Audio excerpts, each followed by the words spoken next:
O número dos apóstolos de Cristo foi sempre interpretado de modo simbólico, à luz das 12 tribos de Israel.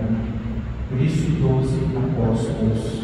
Ou seja, um apóstolo, e aí Jesus confirma no Evangelho, que cada apóstolo se sentará em um trono. Mas é interessante a gente entender que nesse contexto de julgamento, existe a misericórdia do Pai, existe o amor de Deus e a importância de darmos a devida atenção para esse amor. Hoje, o Espírito Santo nos convida a refletir sobre um tema que toca no cerne do nosso seguimento a Jesus Cristo: desapego. Num mundo que nos grita para acumular, para possuir, para garantir, para ostentar, a palavra de Deus hoje vem como um choque de realidade, um chamado à liberdade verdadeira. O Evangelho de hoje não é um ataque aos ricos, pelo contrário, mas um alerta sobre, para todos nós, sobre onde colocamos a nossa segurança e a nossa confiança. Nós conhecemos a história de Abraão. Deus chamou Abraão para segui-lo. Abraão tinha casa, tinha família, tinha um trabalho, Abraão tinha tudo. Mas Deus falou: Abraão, vem, segue-me, vem para o lugar que eu te mandar. E Abraão, até então, vivia uma estabilidade de todas as formas. Mas o Senhor chamou Abraão a viver a insegurança, a instabilidade. E interessante que quando a gente vai nas igrejas, a gente sempre escuta o padre ou o pastor falar: o Senhor vai te dar segurança, vai te arrumar um emprego, um bom trabalho, você vai ter estabilidade, você vai ter dinheiro. Parece até que a linguagem nossa não condiz com aquilo que Deus quer de nós. Ele não quer estabilidade, não. Ele quer a instabilidade da nossa parte. Por quê? Pergunte para os empresários: é bom viver a estabilidade? O que vocês acham? Para quem trabalha, será que viver a estabilidade é bom? Não, sabe por quê? Porque não gera criatividade, porque não te faz buscar outras metas, outras alternativas, outras opções. Você estagna, você paralisa. Para quem não quer trabalhar, viver a estabilidade é perfeito, porque você vai estar lá todo dia de manhã, levanta, toma café, se arruma, vai para o trabalho, faz tudo parecendo um robô, depois volta para casa. A quem não quer fazer experiência de verdade, esse trabalho é ótimo. E está cheio de gente querendo fazer isso. Viver estabilidade, estável, ser estável, Faz a mesma coisa, volta para casa. Faz a mesma coisa, volta para casa. Pergunta para uma professora ou um professor que no ensino fundamental se dá para viver a estabilidade dentro da sala de aula. Faz as mesmas coisas todos os dias para ver se os alunos vão se acalmar. Tem que ser criativo. Todo dia tem que criar algo novo, tem que fazer algo diferente, tem que pensar algo diferente, até mesmo em casa. Será que alguém aguenta comer todo dia Tem que ser criativo também na hora de preparar as refeições. Deus nos chama a viver a instabilidade, porque Ele sabe que isso nos fará crescer. Viver a estabilidade é viver no medo, é incerto. A gente pensa que é certo, mas não é. A mesma coisa quanto à saúde. Quando a gente fala, eu vou sempre fazer a mesma coisa, comer a mesma coisa, aí vem lá, cai o nível de alguma coisa no teu corpo, no teu organismo, e você precisa comer outras coisas. Precisa se alimentar diferente, porque o teu corpo está precisando de algo diferente. A gente precisa revezar as coisas, revezar na vida. O Evangelho de hoje nos ajuda e a gente percebe que os discípulos se espantam quando Jesus diz assim: em verdade vos digo, dificilmente o rico entrará no reino dos céus. E lá na frente ele diz: é mais fácil um camelo entrar no buraco de uma agulha que um rico no reino dos céus. Os discípulos se espantam e se questionam e perguntam ao Senhor: então quem pode entrar no reino dos céus? A resposta de Jesus: para os homens é impossível. Não há nenhuma possibilidade, porque somos falhos demais, pecadores demais, inconsistentes, incoerentes demais. Ao mesmo tempo que a gente está aqui louvando ao Senhor, na hora que a gente sai ali fora, a gente está chutando até cachorro. Então, como nós podemos viver a santidade e viver a instabilidade diferente, tá? São duas instabilidades: a instabilidade da vida e a instabilidade de sentimento, de prática, né? Ou seja, a coerência na prática do Evangelho. Aí precisa ser coerente, não pode ser instável, não. Nesse momento a gente não pode ser instável, a gente precisa ser estável no quesito busca de santidade.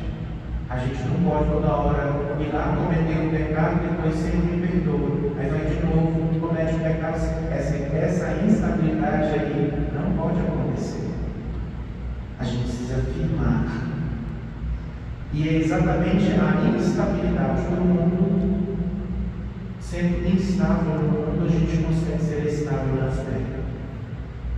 Vejam que no Evangelho, melhor, nas leituras anteriores, Jesus acabava de encontrar um rico que foi embora triste porque não conseguiu se despedir de suas muitas riquezas. Lembra daquela passagem onde um jovem rico chega para Jesus e fala: Senhor, eu quero te seguir, como que faço?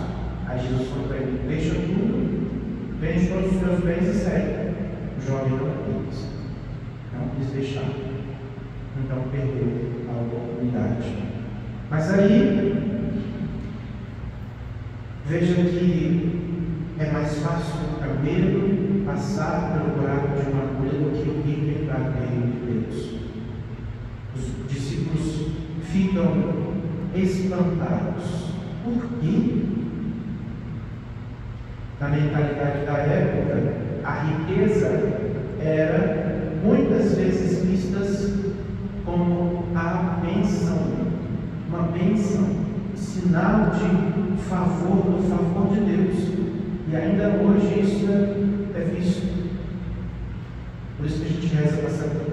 Mas a gente reza bastante difícil para pagar as nossas dívidas ou para nos ajudar a controlá-las, para nos ajudar a ser melhor, para nos ajudar a sermos como ela. Ela era rica, tinha dinheiro, mas ela soube administrar os seus bens de forma a ajudar a todos que precisavam. Ela não abriu, como se diz, ela não mediu esforços, mas nós medimos esforços. Mexe no meu bolso para ver se não dói. Não é assim? A gente mede muitos esforços, não, ou seja, nós precisamos buscar o exemplo de Santa Edviges, mas não para ser só rico e acumular bens, mas para saber administrar os nossos bens de forma que possamos também compartilhá-los com os que precisam mais que nós. Mas nós podemos pensar: Senhor, eu preciso do meu salário, eu preciso do meu plano de saúde, da minha casa, não é? Nem precisa. Do meu carro, da minha aposentadoria, não é verdade? Precisa. Como viver sem isso? Mas como viver sem essas coisas? Será que é isso mesmo que Jesus está falando no Evangelho? Não é abrir mão do que temos, não é abrir mão da pouca comodidade. Falo pouca, realmente é pouca nesse país. A gente tem pouca comodidade. As coisas difíceis, a gente tem pouca comodidade. Não é abrir mão. Não? A pergunta dos discípulos é a mesma nossa. Então, quem pode ser salvo? A resposta de Jesus: a graça que liberta. A graça que liberta. Que graça que é essa que nos liberta? Aí vem a chave de tudo. Aí vem a esperança que Jesus lança para os homens. Isso é impossível, mas para Deus tudo é possível. Jesus nos está propondo um programa de austeridade financeira. Ele não está condenando o possuir das coisas. Ele está revelando que a salvação é uma obra da graça de Deus. A salvação é obra da graça de Deus. Sozinhos somos escravos. Escravos dos nossos apegos. Tanto é que o pecado só pode ser domado com a ação, pela ação do Espírito Santo. Antes, quando nós não possuímos o Espírito Santo lá no Antigo Testamento, existia tanta banalidade. Não existe hoje, porque a gente não se permite agir pelo Espírito Santo. Existe muita gente banal, muita violência. Por quê? Porque os homens não eram capazes de controlar os seus instintos carnais. Mas nós possuímos o Espírito Santo, e com o Espírito Santo nós conseguimos controlar somente com o Espírito Santo, viu? Por nossa própria força, por nossa própria vontade, não somos capazes de controlar os nossos impulsos carnais. Por isso que muitas vezes nos deixamos levar pelo pecado, porque não permitimos a ação do Espírito Santo em nossa vida.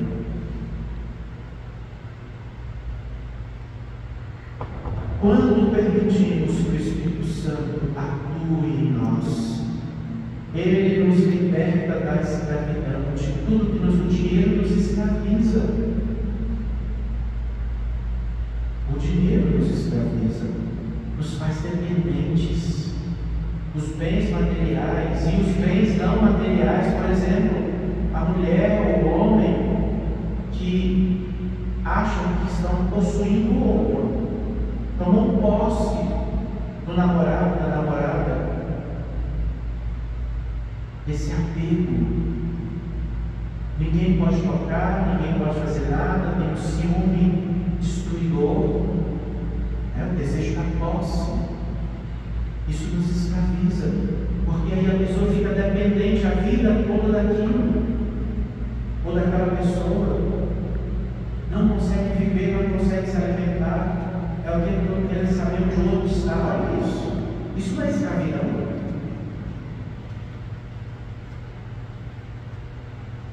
Jesus nos dá um coração novo, um coração livre, confiante e desapegado.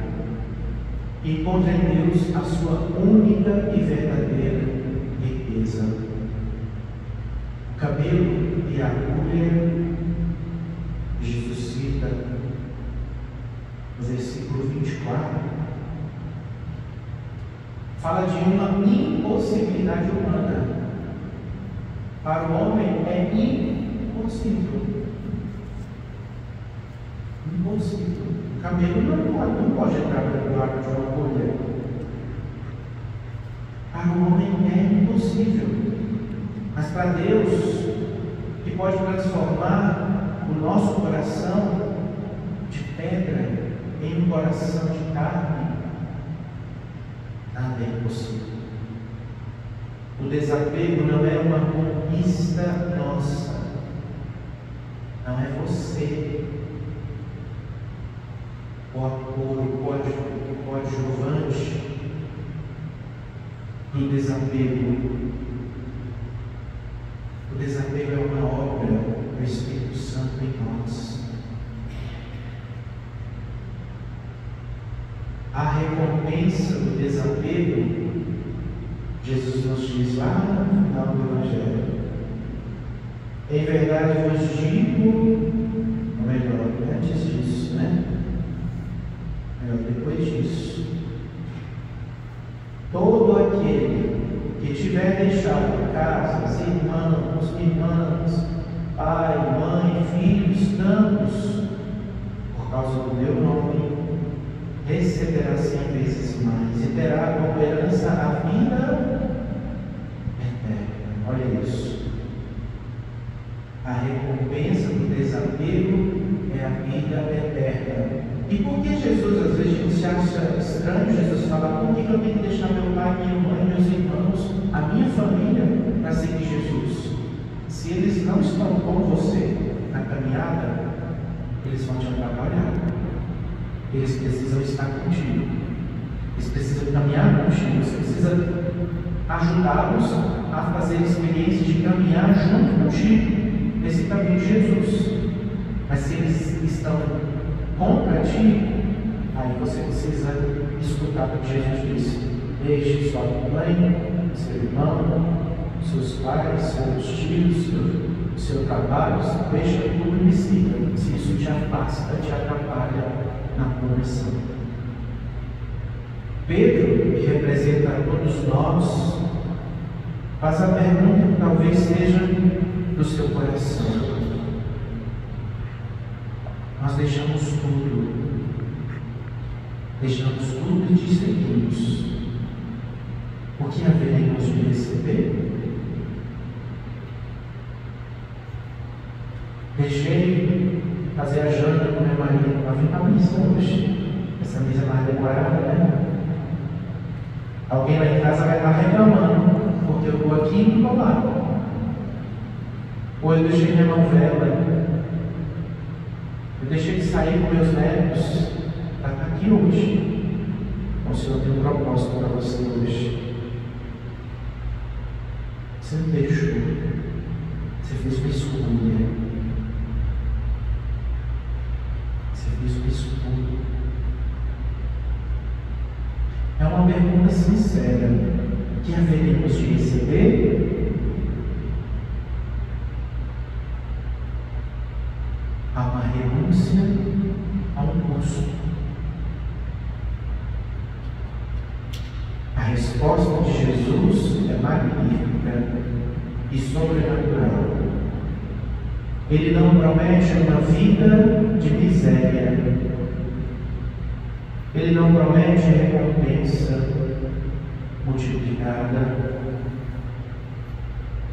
E o mais importante,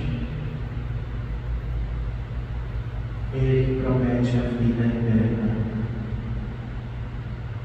Veja que maravilha!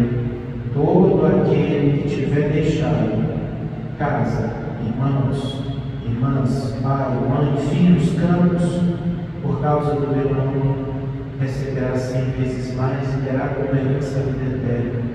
Meus irmãos, o desapego por causa de Jesus não é uma perda. Você não vai perder. É um investimento com retorno eterno. É até estranho falar isso, né? Investimento. Investir no reino dos céus. Deus não é Deus da falta. é Deus da abundância. Quando nos desapegamos de algo que nos prende, Ele nos dá 100 vezes mais em comunhão, em amor, em família, na fé, em paz, em alegria espiritual. Um exemplo, a renovação carismática é a prova viva disso. Quantos de nós encontramos aqui uma família espiritual? Pessoas com quem podemos contar, com quem podemos desabafar, onde a gente pode ser, onde podemos ser nós mesmos.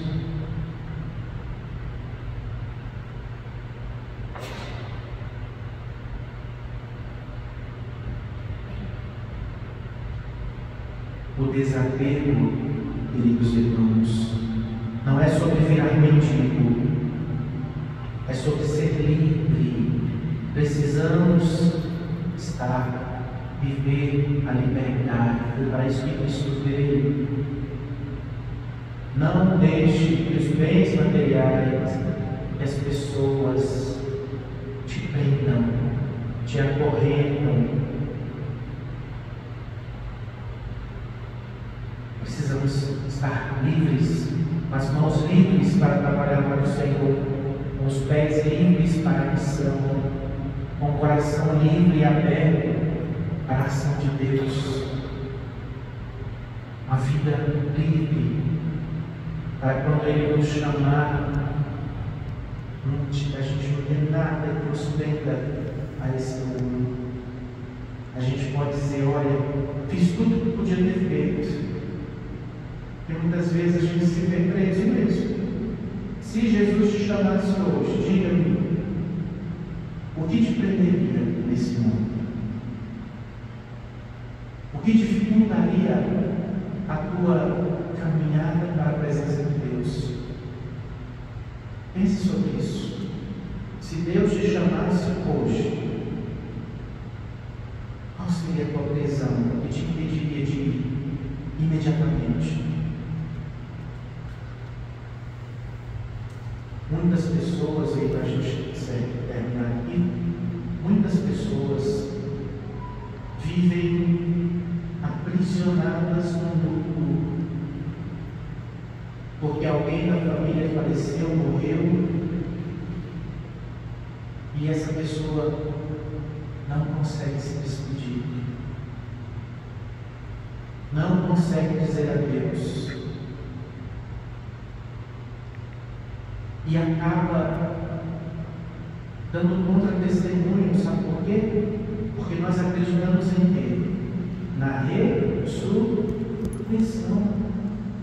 Se eu acredito na ressurreição e não consigo me despedir de um familiar, de um ente querido que já foi, está na presença de Deus, eu estou dizendo o quê?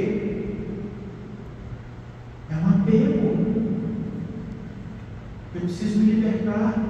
Ah, mas era meu filho, não teve como crescer, não pôde viver, não pôde fazer parte do convívio familiar, mas está na presença de Deus.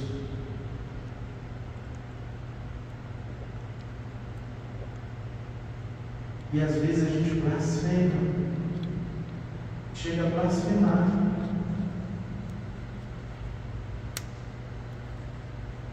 Ajude as pessoas que você conhece, que vivem esse luto eterno, a desapegar, a dizer: não, está melhor lá, a melhor na presença de Deus, que eu também quero ir. Todos nós vamos.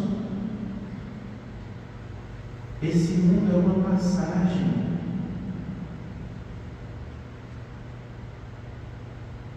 Não se prenda aos falecidos, aos mortos, mas acredite na vida eterna. Ninguém está morto, quem morreu não está morto. Fez sua passagem para a presença de Deus.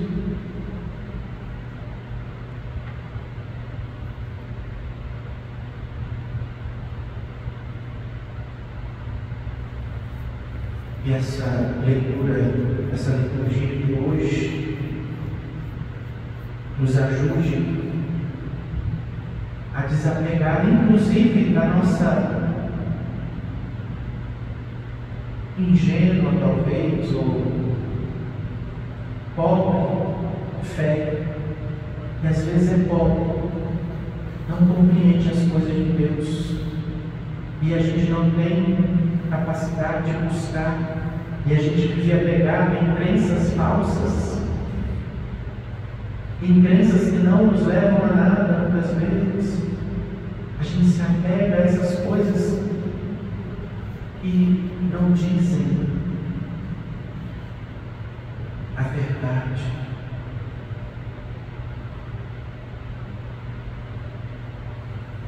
Jesus quer a nossa liberdade, foi por isso que deu a vida para nos libertar. Então não se apegue de novo, não se escravize de novo. Não deixe o pecado repetitivo te aprisionar. Abra o coração, permita a ação do Espírito Santo para te libertar disso. Vamos, nesse momento, pedir para vocês ficarem em pé, levando em consideração tudo isso que foi dito, rezado, pregado. Fecha os teus olhos e peça ao Senhor: Senhor, me liberta. Senhor, tem uma prisão, estou aprisionado na depressão, ou no vício, ou na fofoca, ou nos maus pensamentos, no medo, que tenta me aprisionar. Me liberta, Senhor. Esta noite estou aqui com o coração aberto,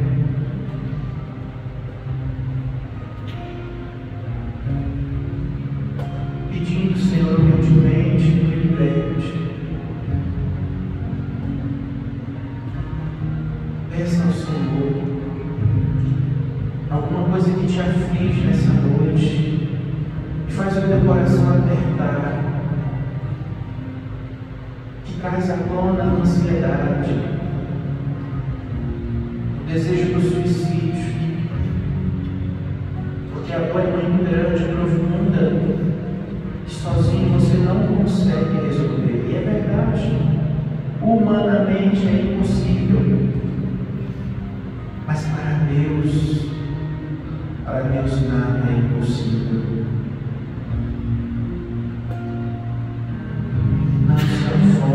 Se liberte.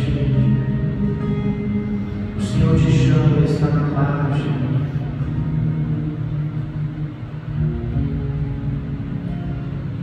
Ele te atrai.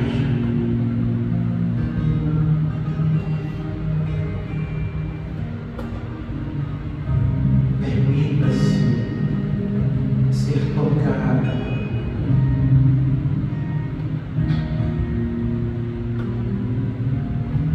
Deixa o Senhor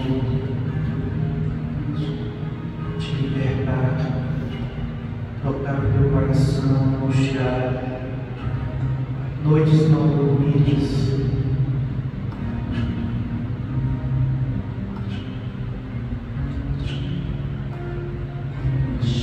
Sinta o amor de Deus.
já sobre nós essa cura, essa libertação, essa transformação. Tendo convicção, às vezes a gente tem medo, a gente não tem convicção, não tem certeza, mas o Senhor está dizendo para nós: eu vou fazer, acredita, confia. Às vezes é o nosso medo, não permite a ação do Espírito Santo. Não tenha medo, não. Permita-se.